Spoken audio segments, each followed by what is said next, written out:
today I want to do some current events teaching regarding this whole idea called CTR, or CRT rather, which is called critical race theory. Perhaps you've heard of it.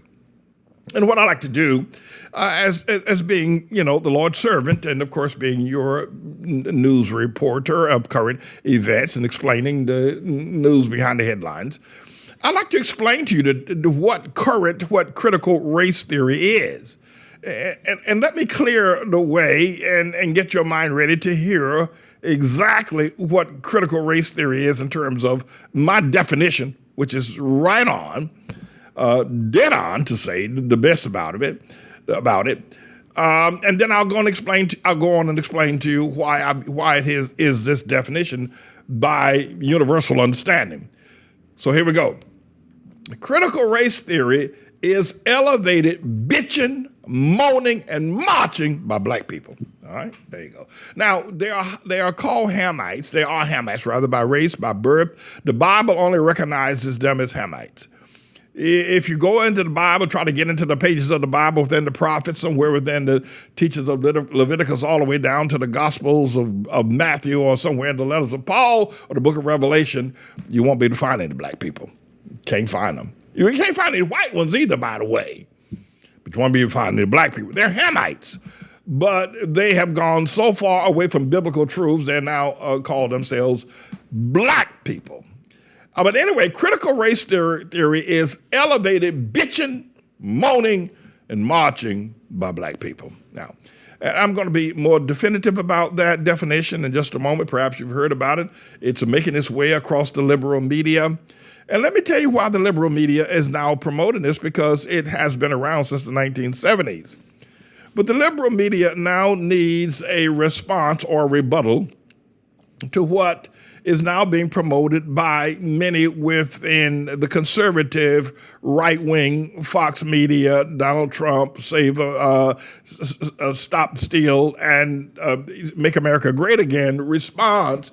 Liberal media is now looking for any cudgel, any tool that they can find to respond to the power that's sweeping across America through the idea of conservative right-wing media and its alleged white supremacy, et cetera, and making America great again. So they've reached back now and discovered this bitching and moaning, marching ideal called critical race theory that has been around since the 1970s, developed by the pinch-nosed Negroes out of universities like Harvard, of which W.E.B. Du Bois, one of the first pinch-nosed Negroes that got a PhD from Harvard.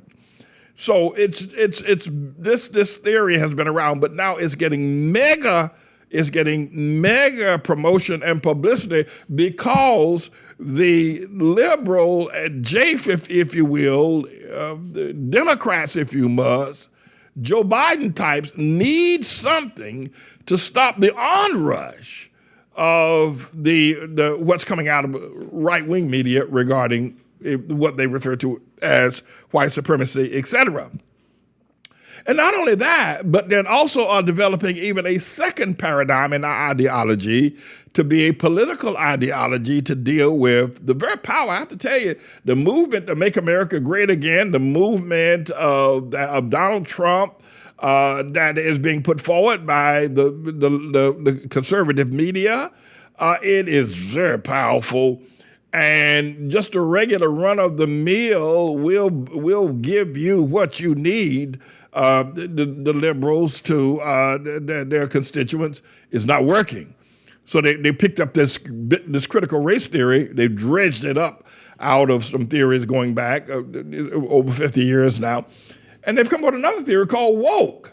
You've probably heard about that, which effectively means that the Hamite black people and liberals in general, white people, Japheth, have not been fully aware. And so they've been asleep at the switch about what's going on. And the right-wing Fox Media types are taking over, and the Donald Trump types are taking over the world, while the liberals have been asleep at the switch. So now this whole theory about woke means that they're now waking up to be able to join with critical race theory, to be able to stop the, if you will, onslaught of the American political powers that be emanating out of, as we've stated before, the right wing part of the American policy and ideology. It's really all about Satanism and a platform where Black Lives Matter is now can find even more places to expand its evil. But critical race theory. I want to let you listen to a video that we clipped down from Prager University where one gives a little bit more, I suppose, sanitized definition of critical race theory. But trust me, there ain't nothing but black people bitching and moaning the way they always do. But I'm going to let you listen to this fellow from Prager University. He gives you a little bit more sanitized definition of it, and then I'll come back with more. Mr. Engineer, please. Have you heard about critical race theory? I'm guessing you probably have. It has already insinuated itself into many institutions and is making rapid progress into others. If it takes hold, it will completely change the very nature of America and the way you live. Critical race theory holds that the most important thing about you is your race. The color of your skin, that's who you are. Not your behavior, not your values, not your environment. Your race. In critical race theory, if you are a member of a minoritized racial group, their term, not mine, you are a victim of a system that is rigged against you, a system that doesn't want you to succeed. On the other hand, if your race is privileged, you're an exploiter, whether you intend to be or not. Critical race theory begins from the assumption that racism occurs in all interactions. To see how this works, consider this thought experiment. Imagine you own a shop and two customers enter at the same time, one white and one black. Who do you help first? If you help the black person first, critical race theory would say you did so because you don't trust black people to be left alone in your store. That's racist. If you help the white person first instead, critical race theory would say you did so because you think blacks are second-class citizens. That's racist too. That's critical race theory. It can find racism in anything, even if it has to read your mind to do it. Critical race theory is a uniquely American invention. Brewed up at Harvard Law School in the 70s, now part of the academic and media mainstream, it is also uniquely un-American because it rejects the core tenets of the American, classically liberal Judeo-Christian value system. It turns the bedrock American idea upside down. Here it is in the words of Richard Delgado and Gene Stefanchik, two leading proponents. Critical race theory questions the very foundations of the liberal order, including equality theory, legal reasoning, Enlightenment rationalism, and the neutral principles of constitutional law. It does this because critical race theory proponents assume racism is present everywhere and always, and they look for it critically until they find it. And they always find it. It has to be there because that's how the imperial European powers and then America set things up. Here, as in all dangerous academic theories, there is a kernel of truth. Human beings were not preoccupied with race until the 16th century, when Europeans began to explore and then colonize other parts of the world. Drawing distinctions between the races reached its peak in the 19th century with the widespread use of slave labor in North and South America. No one denies this. But since then, the Western world, and most especially America, has spent a lot of time, money, and blood breaking free of its racist past. It's been a rocky road for sure, but great progress has been made. Critical race theory says all this progress is a mirage. Racism never died, never even faded a little bit. It just hid itself better. Critical race theory, therefore, is not a continuation of the civil rights movement. It is, in fact, a repudiation of it. To critical race theorists, Martin Luther King was both wrong and naive. White Americans can never judge blacks by the content of their character. They can only judge them, always unfavorably, consciously or unconsciously, by the color of their skin. Ironically, not since the Aryan obsession in Germany in the 1930s and 1940s, or South African apartheid in the second half of the 20th century, has the social movement been so obsessed with race. Critical race theory is then, in a very real sense, a counter-American revolution.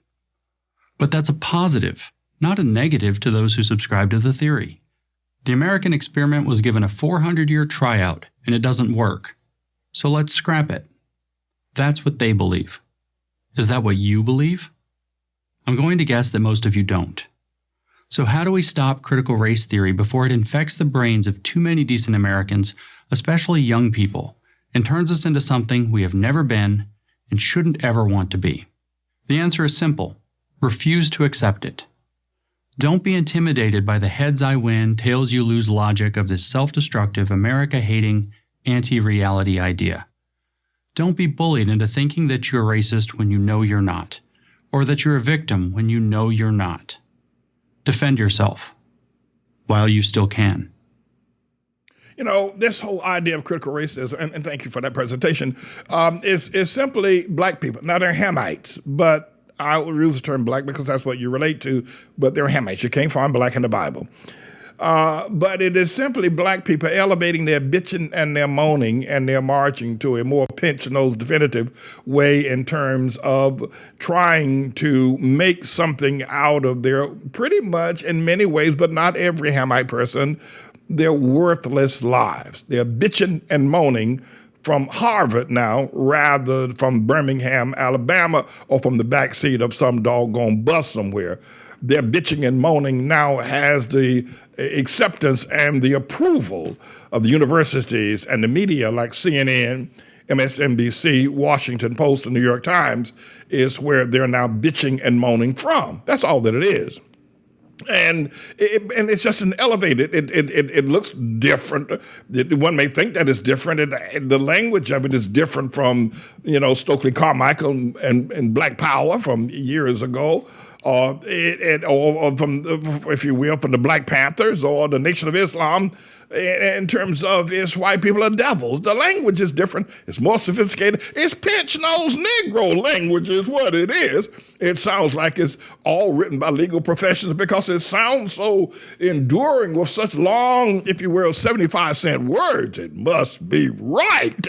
But it's the same. It's the same old BS, put in another sock. It's just bitching and moaning by black people. Let me just turn the corner for just a second. I want to explain something to you about why this is necessary. I explained to you that that liberals, that is J-50 liberals and Democrats, need something to fight the onslaught of the, if you will, strength of what's now happening with Make America Great Again, Trumpism, etc. And by the way, I'm not for that. I'm not for Trumpism or for Trump is the biggest con man, liar, psychopath that has ever walked planet Earth. That boy need to be in a straitjacket, Trump. But he's got a movement, whether he's a Mussolini type of a moron or whatever. But he's got a movement. You can't deny that. The man got a movement. So the results now is to reach back into the bag of tricks and see if they can find something to combat what is now alleged to be white supremacy in America. And to some degree, the need for the expression of white supremacy with respect to their numerical numbers according to the population status. But let me explain something about the Hamites, black people. They're only 13% of the U.S. population.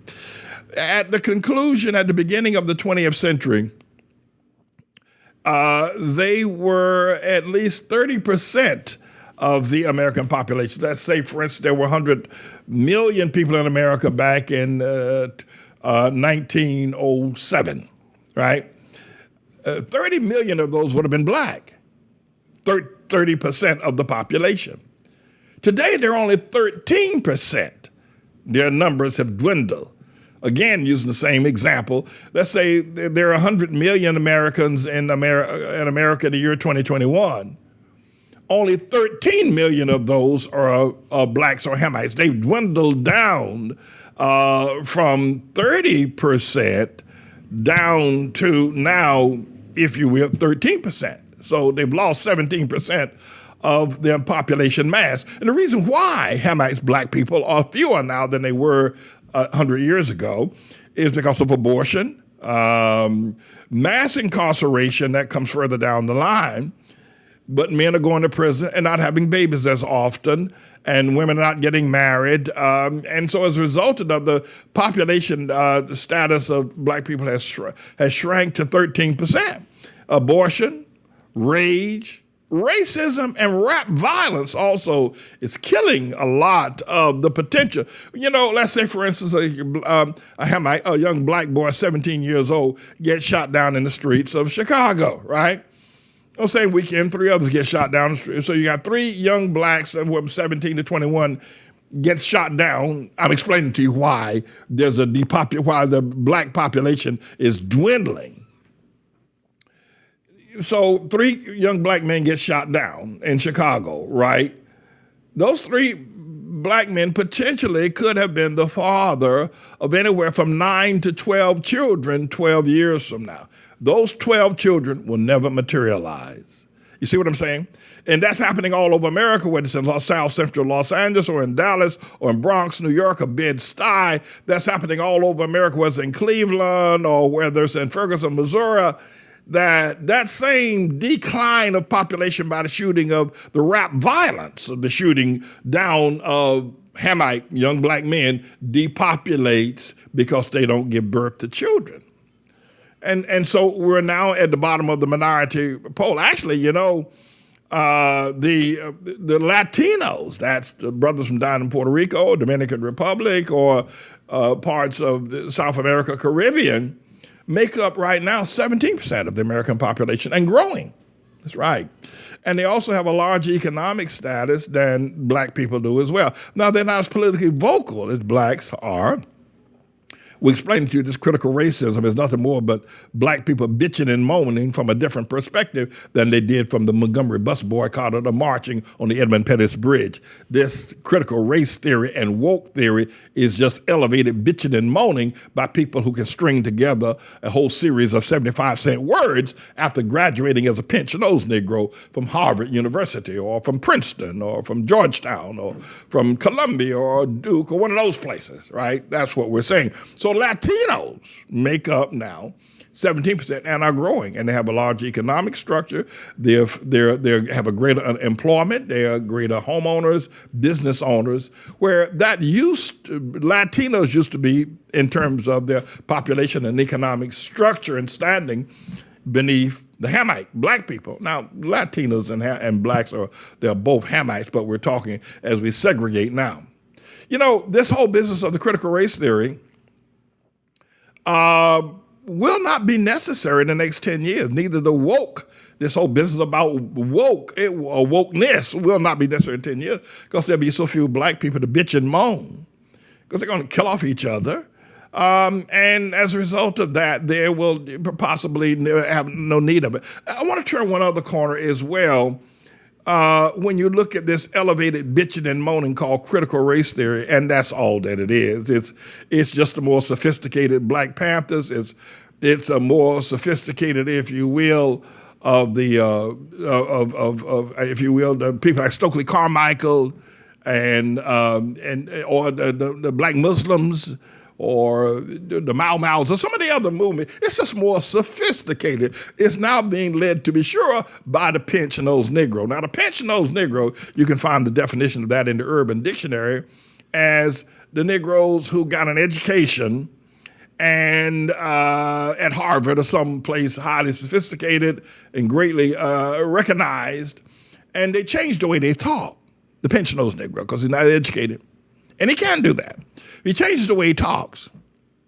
You see, the Negroes, and much to what I consider beautiful, have a little bit larger nose than the Japheth or the Shemites to some degree. And the pinch-nosed Negro has a little bit broader and thicker and coarser lips. The Hamites do, rather. Hamite black people have a little bit coarser lips and a little bit larger nose, so their breathing is a little heavier, their speech is a little coarser, and so there's a little bit more drag to when they speak.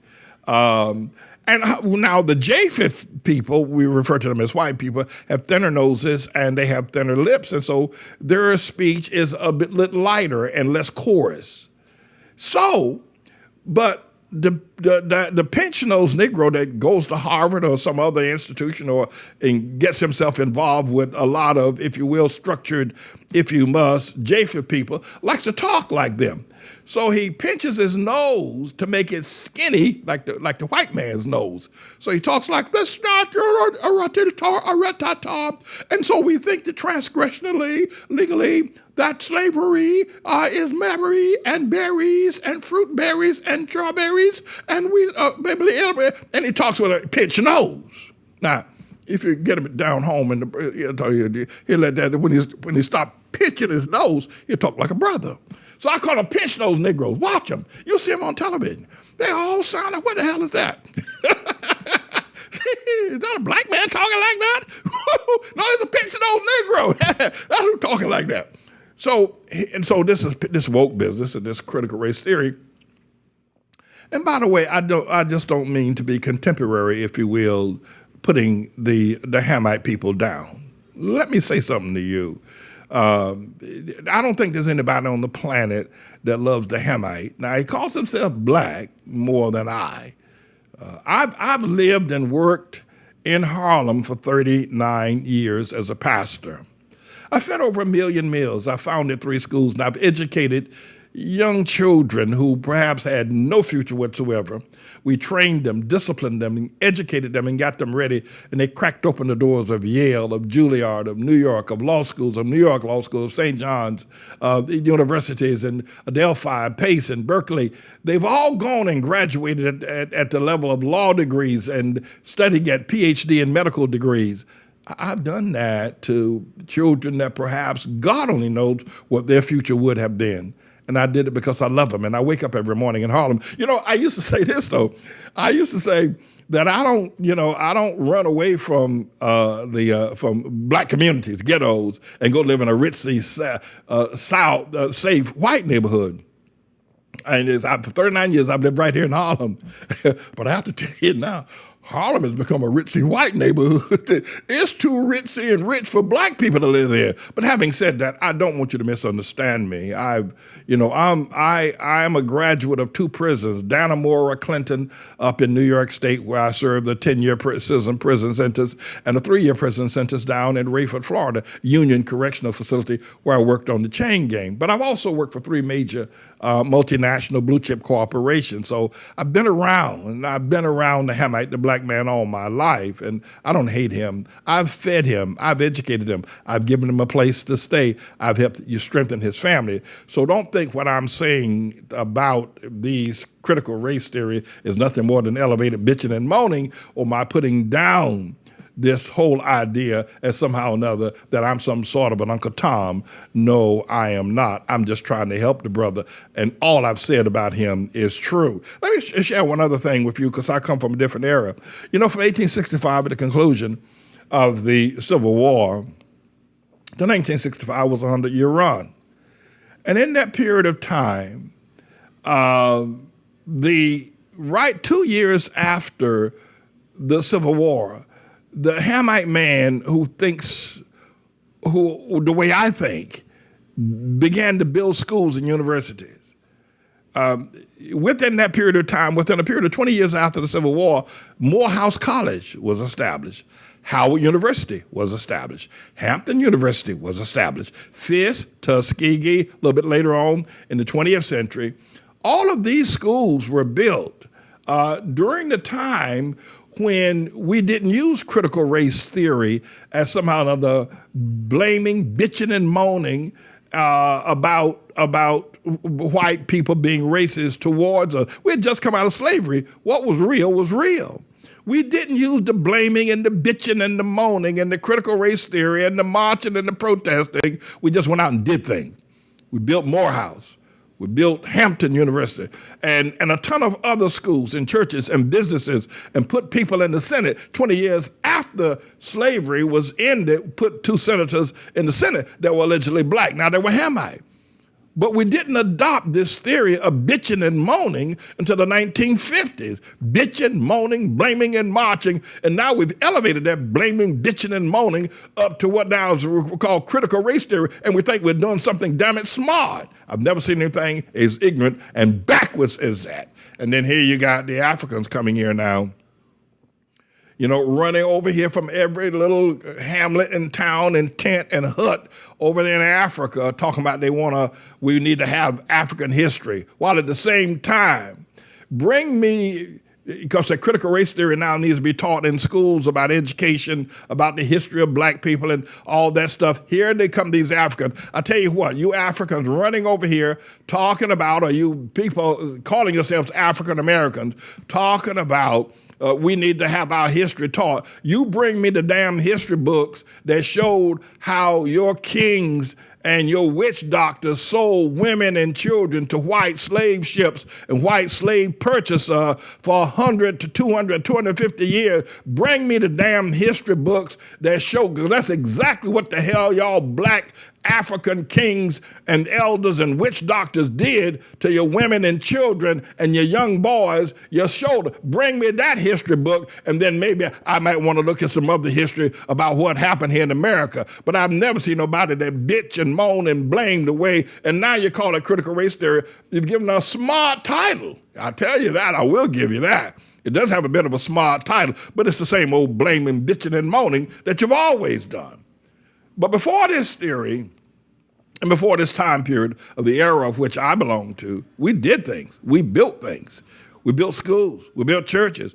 We built institutions. Hell, we built Harlem. Hell, we built Black Wall Street. And by the way, let me just bring to the attention of our students and to the rest of the world, Black Wall Street was not a race riot.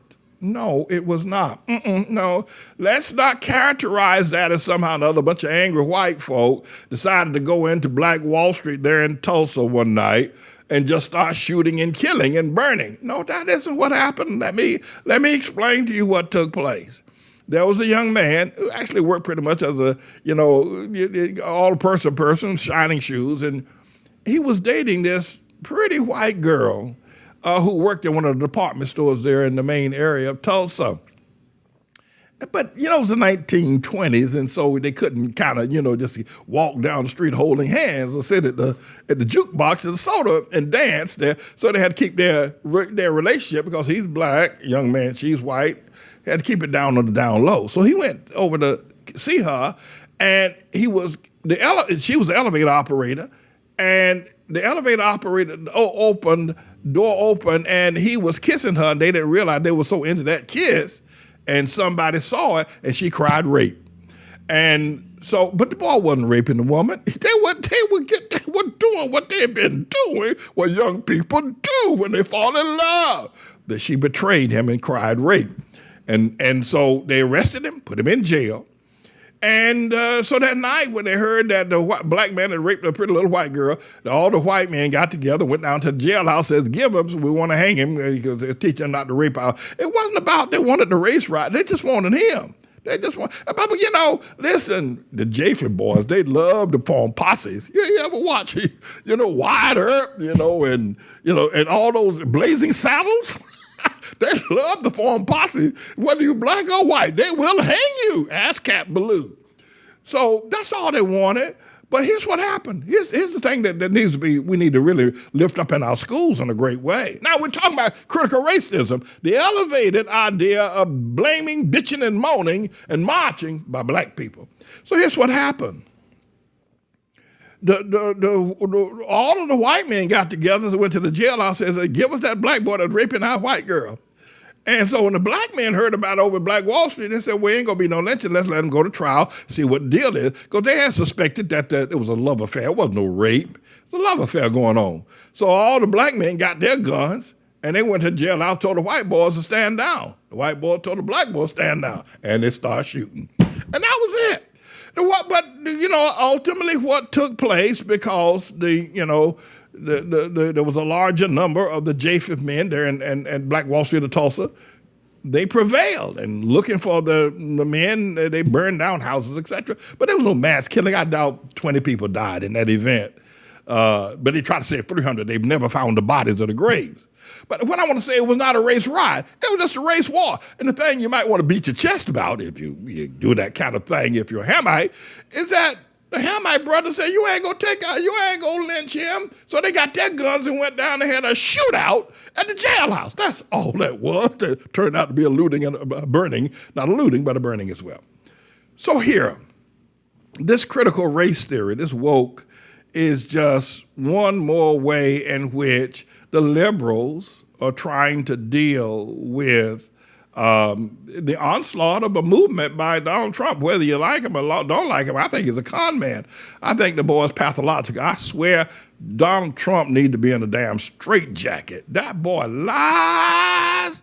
You ain't seen nobody lie like him. That boy lies. But the problem is that you got people like Mitch McConnell, Kevin McCarthy, and a slew of other Japheth people, Make America Great Again, who knows he lies. But they've seen something. They have seen that lies prosper their cause. And they've united behind this lying, if you will, hyena, this orange-haired orangutan. And so to stop it, the liberal media has now gone back and reached and found this critical race theory established some time ago in the 1970s by the pinch-nosed Negroes, as we have outlined. And so they're now trying to use that as a way in which to castrate the American education system. You know, I say this over and over and over again.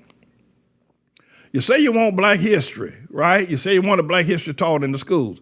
Well, if we're going to teach it, let's start over yonder in Africa where black people sold other black people like they were dirt under their feet, where black kings sold other black men, women, and children like they were. Let's study that history. If you want to call for some history, let's call for that. Let's study that since you want to know about your history. Let's study that. No, you don't want to know about it. You don't want to study that because you don't want to admit that that's how barbaric.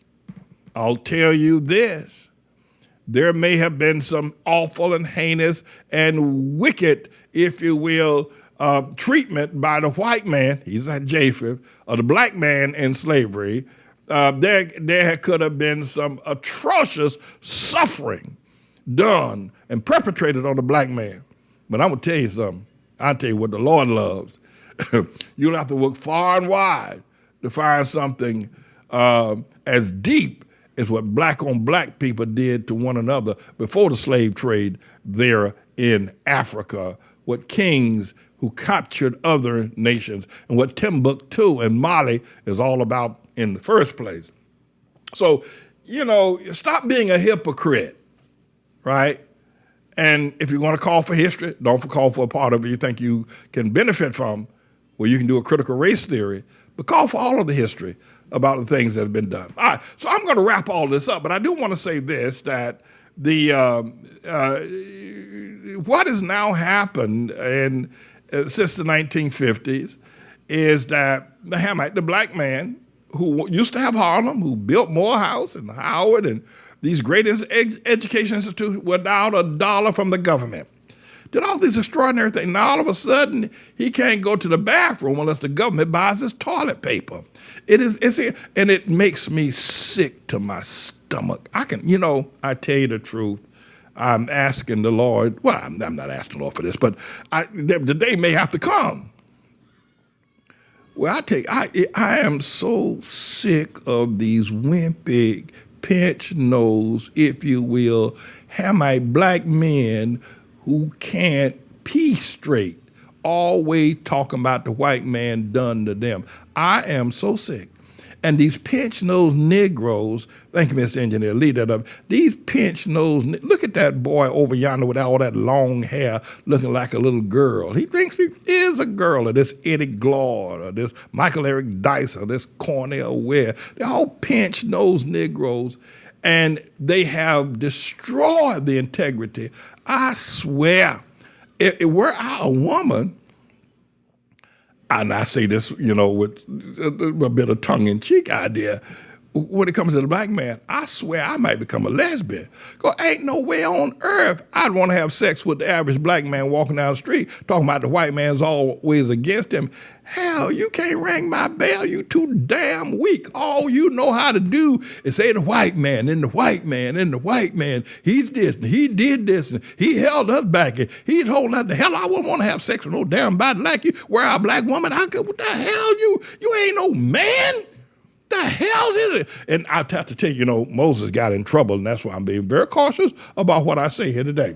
Moses got in trouble because out there in the wilderness with them Jews for 40 years, all they did was murmur and complain and talk about Moses and talk about they ain't going to the promised land and talk about how good they had in Egypt. And Moses got mad and started cussing up a blue streak. And God said, for all that cussing and fussing that you did out there in the wilderness, you ain't going in either. So I don't want to get to the point, Moses said, the Bible said it was murmuring. I'm calling it bitching and moaning. But it is sickness as hell. It is sick to watch these black men. It is, and then you got the rappers. Oh, Lord, have mercy. Grabbing their crotch and using the F word. Hey, you never seen anything like, what?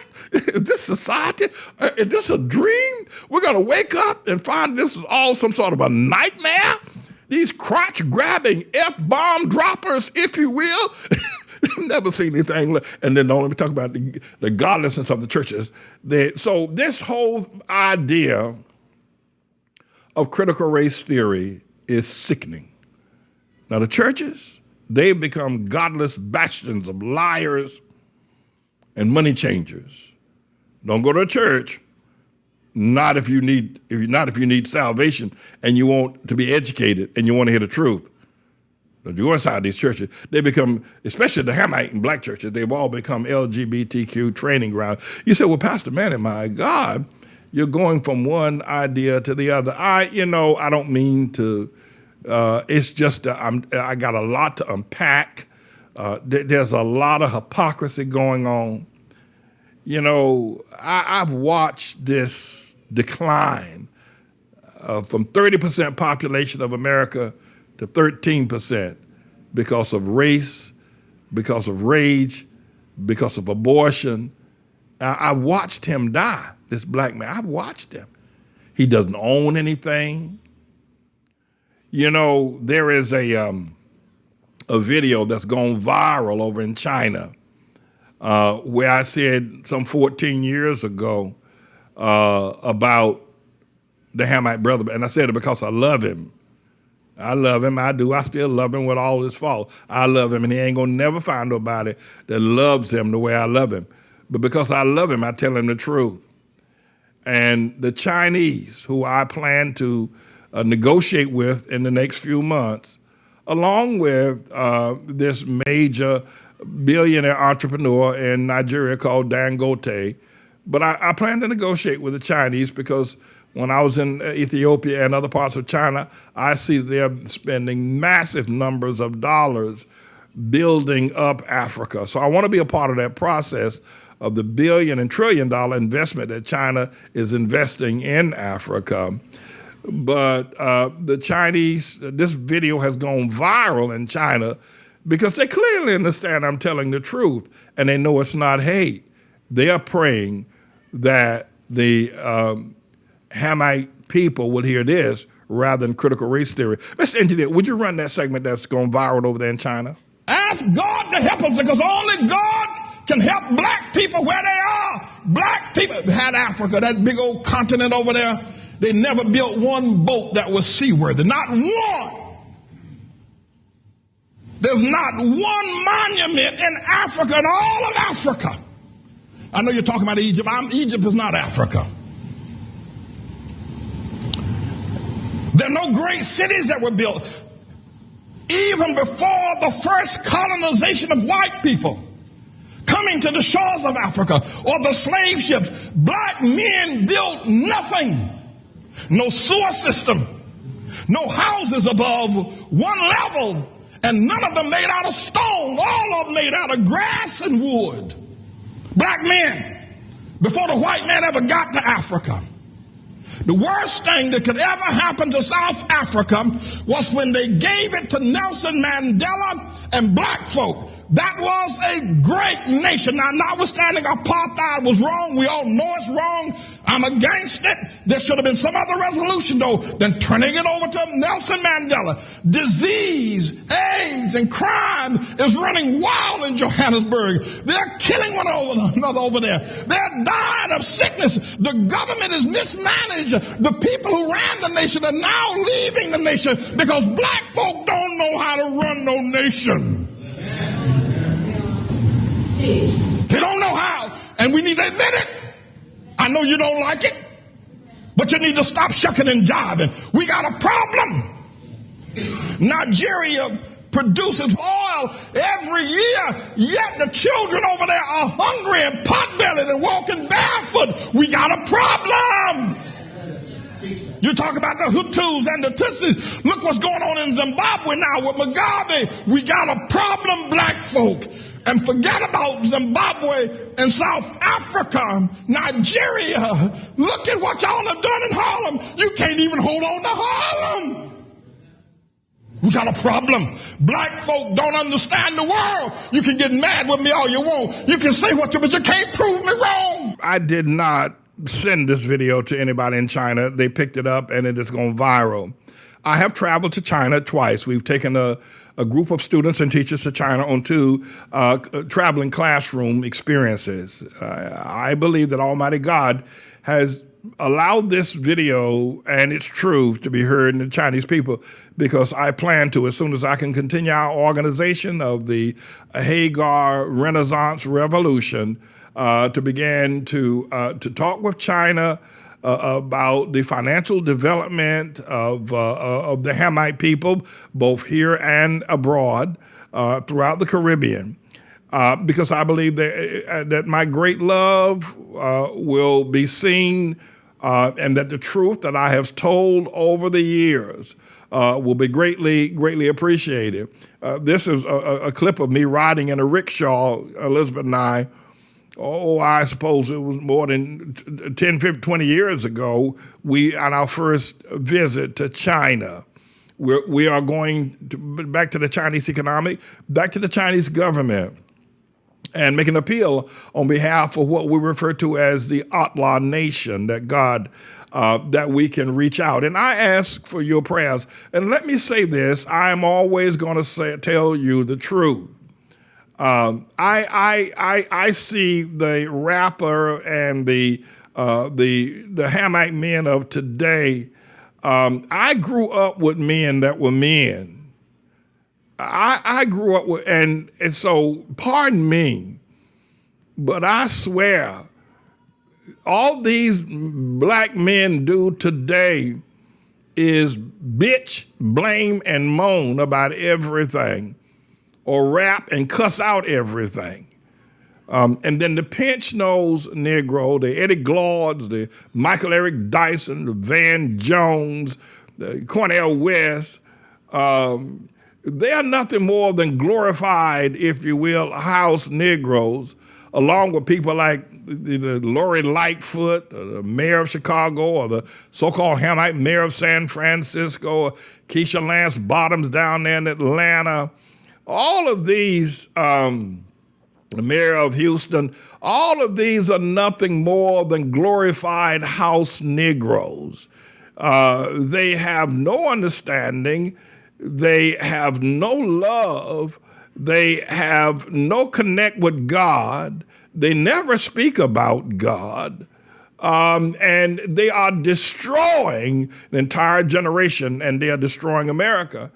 And I'll have to tell you this, that they are no match for the Trumpism or to make America great again. No, I'm not for Trumpism. I told you Donald Trump belongs in a straitjacket. God knows, I'll tell you the absolute truth. It is insane to watch a man lie the way he lies, and people are willing to give their lives and the lives of their children for that lie. But I understand why. The reason being is because if Donald Trump fails as their leader, quite frankly, critical race theory, woke theory, Black Lives Matter, and the deity of George Floyd will sweep across Mississippi, Arkansas, Louisiana, Alabama, Georgia, South Carolina, North Carolina, Texas, Ohio, Indiana, South Dakota, North Dakota, Idaho,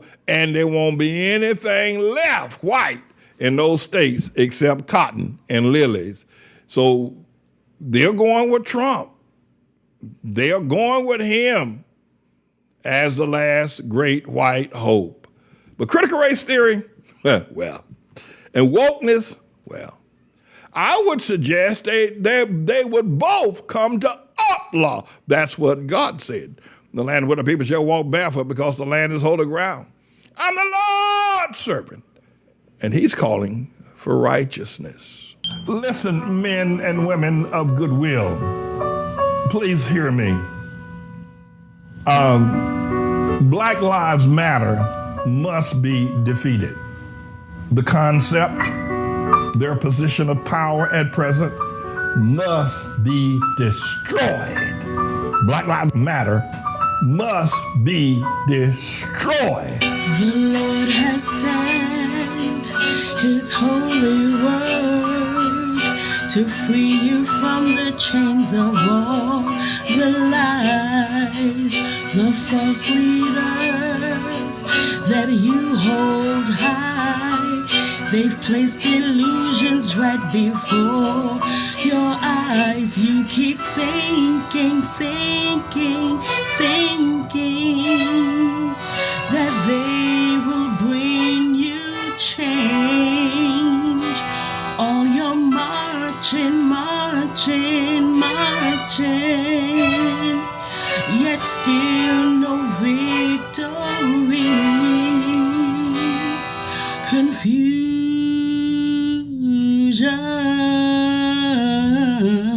of faces.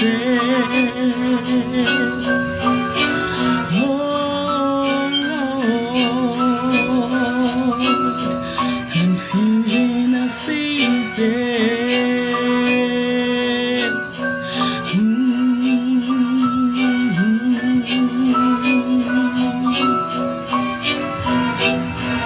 Stop placing blame on everyone. Look in the mirror and confess it's you. They make you think that you have won, but yet your children suffer through and through all your talking, destroying your own kind. You keep taking, tearing down young minds. Confusion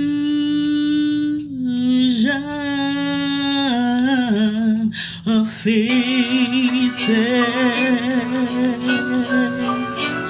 Oh, my Lord, confusion of faces.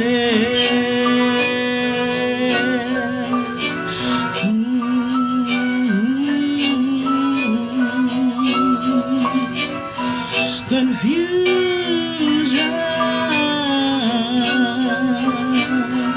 of faces.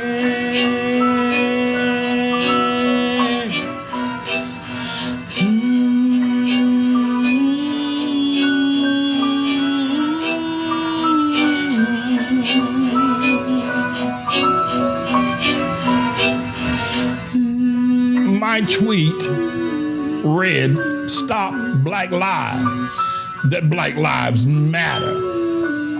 We've got to put a stop to this monster called Black Lives, this insidious double whammy satanic movement moving across the good heart of America called Black Lives Matter is a monster, and it must be stopped.